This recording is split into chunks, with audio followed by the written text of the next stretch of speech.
ईरानी media में breaking news दी जा रही है। न्यूज एक कार्गो शिप पर 2 मिसाइल धमाकों की है। धमाके रेवोल्यूशनरी गार्ड ने किए हैं। तस्वीरों में जहाज की हालत खस्ता लग रही है। ईरान ने ये चोट सुपर पावर को दी है। इस हमले को ईरान ने मिसाइल साइट पर बमबारी का बदला बताया है। अमेरिका जब ईरान पर बमबारी करता है तो ईरान बदले में कुवैत को मिसाइलों से फोड़ डालता है। ट्रंप जब ईरान नेवी को दहलाते हैं तो रेवोल्यूशनरी लड़ाके हॉर्मुज में तेल जहाजों को आग लगाते हैं। लेकिन अब ईरान, अमेरिका, इजराइल के बारूदी टकराव का एपिसेंटर है लेबनान। यहाँ फट रहे बम और मिसाइल अमेरिका इजराइल के रिश्तों को बिगाड़ सकते हैं, क्योंकि जिस तरह इजराइल यहाँ हिजबुल्लाह को मार रहा है उसे देख ट्रंप का कलेजा कांप गया है। ट्रंप ने नेतन्याहू से फौरन लेबनान में हमले बंद करने की अपील की है, लेकिन नेतन्याहू ने कहा है कि वो तब तक हिजबुल्लाह को बारूदी डोज देते रहेंगे जब तक लड़ाका ग्रुप का सफाया नहीं हो जाता। इजराइल के धमाकों को देख डर गए ट्रंप। बेरूत पर बमबारी, प्लेन से ट्रंप के उड़े होश।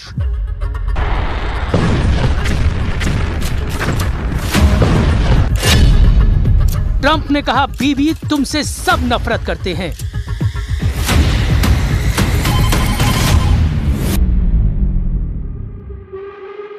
ट्रंप की धमकी बारूद से ज्यादा विस्फोटक साबित हो गई है। नेतन्याहू आउट ऑफ कंट्रोल हो गए हैं। इजराइल के प्रधानमंत्री ने सुपर पावर की चेतावनी को अनदेखा कर दिया है। नेतन्याहू ने ऐलान किया है कि बेरूत को बर्बाद होने से कोई नहीं बचा पाएगा। नेतन्याहू ने ये बात ट्रंप को भी बता दी है कि इजराइल का स्टैंड बदला नहीं है, उसका प्लान एक्टिव है। तो क्या होगा ट्रंप के शांति प्रस्ताव का? क्योंकि ईरान ने कहा है कि अगर अब लेबनान पर एक भी बम फटा तो तेल अवीव में मिसाइलों की आंधी आएगी। ईरान की सेना ने चेतावनी दी है, अगर इजराइल ने लेबनान में हमला किया तो उसकी ओर से जवाब दिया जाएगा। इजरायली आर्मी की ओर से लेबनान में बमबारी और कई इलाके खाली करने की धमकी देने के बाद ईरान ने भी इजरायली इलाकों को खाली करने का मैसेज भेज दिया है। ईरान के खातम अल अंबिया सेंट्रल हेडक्वार्टर से इब्राहिम ज़ुल्फ़ागारी ने नेतन्याहू के नाम पैगाम भेजा है।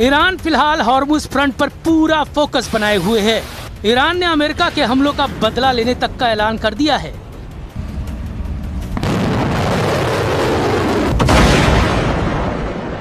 वही तेवर, वही तेजी, वही स्टाइल, धमाके दर धमाके, मिसाइलों के, रॉकेट के, फास्ट बोट का एक्शन, रेवोल्यूशनरी फाइटर्स का दबदबा। ईरान ने अमेरिकी गुरूर को फिर से तोड़ दिया। अब की बार ये बताकर मारा है कि ईरान की हद में जो आया उसका सफाया तय है। ईरानी मीडिया रिपोर्टों के मुताबिक रेवोल्यूशनरी लड़ाकों ने पनामा के झंडा लगे एक जहाज को क्रूज मिसाइल से धुआं कर दिया है। असल में यह कार्गो जहाज अमेरिकी कंपनी MSC सरिस्का V का है, जिसे ओमान के तट पर करीब ईरानी युद्धपोत पर हमले के बदले में ईरान ने मिसाइल से दहलाया है। इससे पहले 1 जून को अरब सागर से गुजर रहे एक कार्गो शिप पर मिसाइल से हमला हुआ, जिससे इराक के तट पर एक बड़ा विस्फोट हुआ। ये मिसाइल हमला इराक तट पर कसर से लगभग 40 समुद्री मील साउथ ईस्ट में हुआ था। समुद्री सुरक्षा एजेंसी ने बताया कि टक्कर के बाद एक जोरदार विस्फोट हुआ। यूके MTO ने मिसाइल हमले से प्रभावित जहाज की जानकारी साझा नहीं की है। इधर ईरान ने अमेरिका के साथ सभी तरह के संपर्क रोकने की बात कह दी है। ईरान की सरकारी मीडिया तस्नीम ने बताया कि axis of resistance Hormuz strait के बाद अब लाल सागर के एंट्री गेट पर मौजूद बाब अल मंडेब स्ट्रेट को भी बंद कर सकते हैं। हॉर्मुज स्ट्रेट के बंद होने से दुनिया के कई देश गंभीर तेल और गैस संकट में फंस गए हैं। लेकिन अब अगर बाब अल मंडेब को वास्तव में बंद किया जाता है तो इसके विनाशकारी परिणाम हो सकते हैं।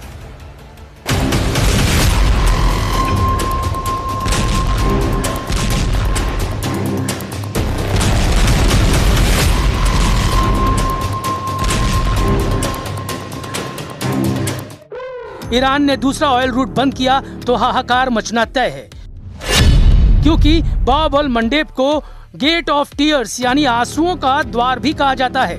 बाब अल मंडेब एक बेहद संकरा समुद्री रास्ता है जो लाल सागर को अदन की खाड़ी और हिंद महासागर से जोड़ता है।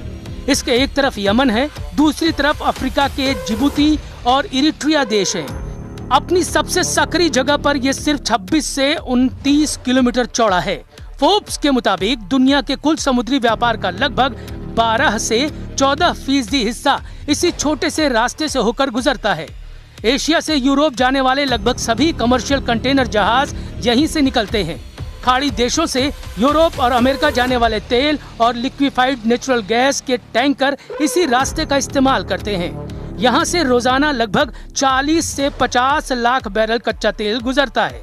इसलिए अगर ईरान वाकई इसे बंद करता है तो ऐसा कर वो पूरी दुनिया को रुला सकता है। हॉर्मुज और बाब अल मंडेब दोनों के बंद होने का मतलब होगा कि दुनिया की कुल तेल और गैस सप्लाई का 25% हिस्सा पूरी तरह से लॉक हो जाएगा। हॉर्मुज स्ट्रेट में ईरान की मंजूरी के बिना घुसना मना है। अब दूसरे तेल गलियारे में बैरियर लगाकर रेवोल्यूशनरी लड़ाके ट्रम्प से बराबरी की डील की मांग कर रहे हैं। ईरान की बारूदी फास्ट बोट पहरेदारी कर रही है। जिस भी जहाज पर शक होता है उसे रेवोल्यूशनरी लड़ाके रॉकेट धमाकों से ब्रेक लगा दे रहे हैं। लेकिन अमेरिका कितनी देर शांत रहेगा? ट्रम्प कब तक युद्ध समझौते का इंतजार करेंगे? क्योंकि लेबनान में ट्रम्प की कही बात सच साबित नहीं हो रही है। बेरूत को इजराइल ढहाने के मिशन को ऑन कर चुका है। ईरान कह रहा है लेबनान में जब तक हमला होगा कोई समझौता नहीं हो सकता।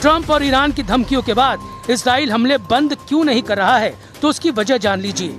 दक्षिणी लेबनान में हिजबुल्लाह लड़ाकों के ड्रोन हमले में इजरायली डिफेंस फोर्स का एक सैनिक मारा गया है और 3 सैनिक घायल हो गए हैं। ये हमला ब्यूफोर्ट किले के आसपास की रणनीतिक पहाड़ी पर कब्जा करने के एक दिन बाद हुआ है। मारे गए सैनिक की पहचान 20 साल के स्टाफ सार्जेंट एडम जारफती के तौर पर हुई है, जो इजराइल डिफेंस फोर्स की कमांडो ब्रिगेड की मैगलन यूनिट में तैनात थे।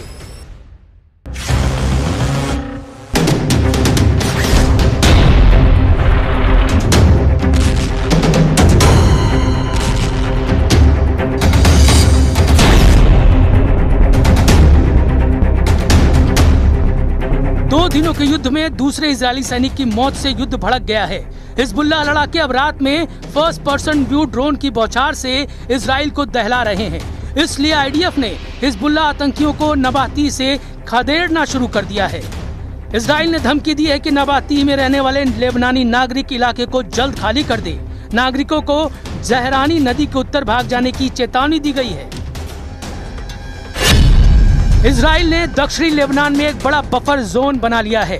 ये बफर जोन लेबनान के कुल क्षेत्रफल का लगभग 10% हिस्सा है, जिसकी सीमा इजराइल से लिटानी नदी और भूमध्य सागरीय तट से लेकर सीरियाई सीमा माउंट हार्मोन तक है।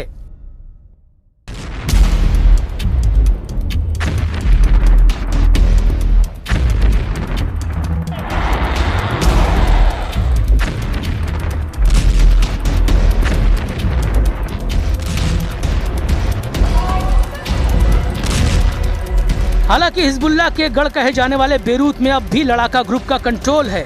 हिजबुल्लाह चीफ नईम कासिम ताज पोशी के बाद सबसे ज्यादा दिन तक इजराइल को चैलेंज दे रहे हैं। इजराइल के लिए सबसे बड़ी मुश्किल ट्रम्प की बढ़ती नाराजगी है। अगर ट्रम्प ने इजराइल का साथ छोड़ा तो युद्ध में नेतन्याहू अकेले पड़ जाएंगे। बिना अमेरिका के इजराइल कितने दिन युद्ध में टिक पाएगा समझना मुश्किल नहीं, क्योंकि अब तो इजराइल के अंदर ही नेतन्याहू का भारी विरोध शुरू हो गया है।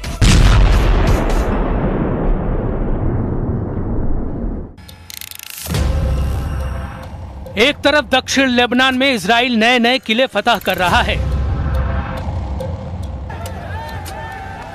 दूसरी तरफ उन किलों पर कब्जा जमाए रखने के लिए नेतन्याहू के सामने सैनिकों का संकट खड़ा हो गया है। इजराइल के कंट्रोल वाले पश्चिमी यरूशलेम में कोहराम मचा हुआ है।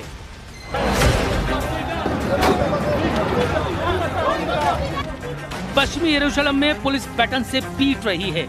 ये हंगामा करने वाले हैं हारेदी प्रदर्शनकारी।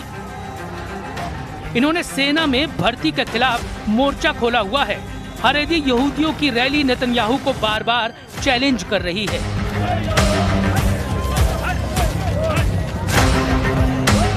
जब इजराइल ने गाजा, लेबनान और सीरिया में फौज में तैनाती की हुई है और ईरान से युद्ध किसी भी वक्त शुरू हो सकता है।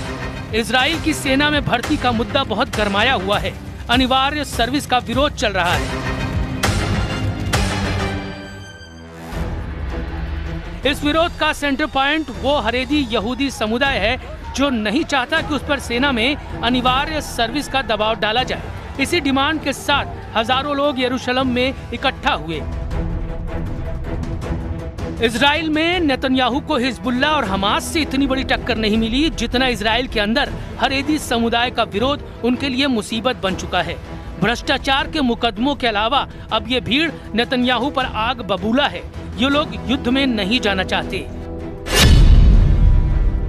हारेदी यहूदियों की दलील है कि पवित्र किताब तोरा का अध्ययन इजराइल की हिफाजत करता है। ऐसा करना उनकी ही जिम्मेदारी है, इसलिए उन्हें फौज में भर्ती से छूट मिलनी चाहिए। हारेदी यहूदियों का मानना है कि सेना का माहौल उनके धार्मिक नियमों से अलग है, जहां पुरुष और महिलाएं साथ रहते हैं। खाने पीने के नियम भी ऐसे हैं जो उनकी प्रार्थना के नियमों से मेल नहीं खाते। हारेदी यहूदी समुदाय इजराइल देश की स्थापना को भी सही नहीं मानता। ऐसे में हारेदी युवाओं की धार्मिक आस्था कमजोर होती है।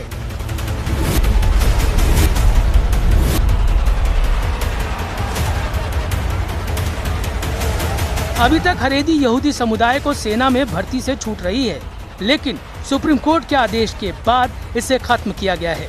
नेतन्याहू के गठबंधन वाले साथी भी यही चाहते हैं। ऐसे में नेतन्याहू सरकार से हारेदी समुदाय की टक्कर तेज होती जा रही है, लेकिन नेतन्याहू की दिलेरी से दुश्मन वाकिफ है। फाइटर लीडर कभी भी मुश्किलों से घबराते नहीं। दुश्मनों की भीड़ कितनी ही बड़ी क्यों न हो, इजराइल टकराने से बचता नहीं। इजराइल जमकर लड़ रहा है।